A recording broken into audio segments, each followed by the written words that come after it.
নবী রাহমাতুল লিল আলামিন বলছে, কেউ যদি কাউকে কোনো মিথ্যা অপবাদ দেয়, যে কাজটা সে করেনি, যে অপবাদ দিবে সে মরণের আগ পর্যন্ত ওই অপবাদের কাজ নিজে না করা পর্যন্ত সে মরবে না। কত বড় মারাত্মক কথা, একটু চিন্তা করে দেখেন।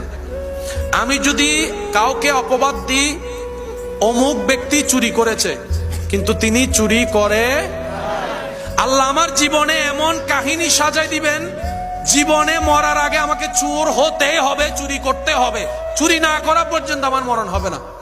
যদি সেই ব্যক্তিটা ধৈর্য ধরে আল্লাহর হুকুমের অপেক্ষা করে। সেজন্য নিজে বাঁচলে বাপের নাম।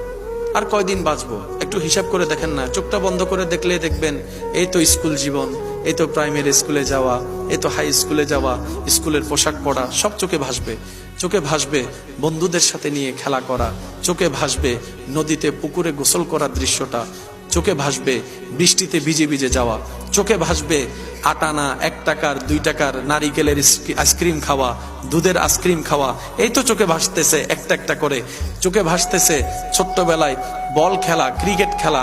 এই বল কোথাও পড়ে গেলে সবার থেকে টাকা তুলে আবার বলের কিনা, বলের ট্যাপ কিনা, সব চোখে ভাসবে। কিন্তু এখন যখন চোখটা খুলে ক্যালেন্ডার দেখবেন, 2025 সাল চলে এসেছে। 10 বছর, 12 বছর, 15 বছর কখন যে চলে গিয়েছে কোনো টেরই পাওয়া গেল না। এভাবে একদিন আপনার আমার সামনে কুল্লু নাফসিন যায়িকাতুল মউতের বাস্তবতা চলে আসবে। মালাকুল মউত ফেরেশতা চলে আসবে আর বলবে, আর 1 সেকেন্ডও তোমার থাকার কোনো সুযোগ নাই, রবের পক্ষ থেকে ডাক এসেছে, চলে আসো। সেদিন আফসোস করা ছাড়া আর কোনো উপায় থাকবে না।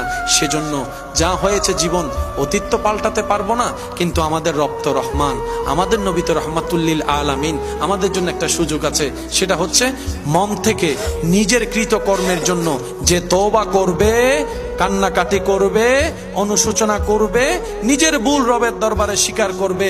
রব্বুল আলামিন বলে, ইন্নাল্লাহা ইয়াগফিরুয যুনুবা জামিয়া। বান্দা, তুমি যদি দিল থেকে, মন থেকে সত্যিকার ভাবে আমি রবের কাছে সারেন্ডার করে তওবা করতে পারো, তুমি তওবা করবা একবার, আমি আল্লাহ মাফ করে দিব তোমার সারা জীবনের গুনাহ। সুবহানাল্লাহ।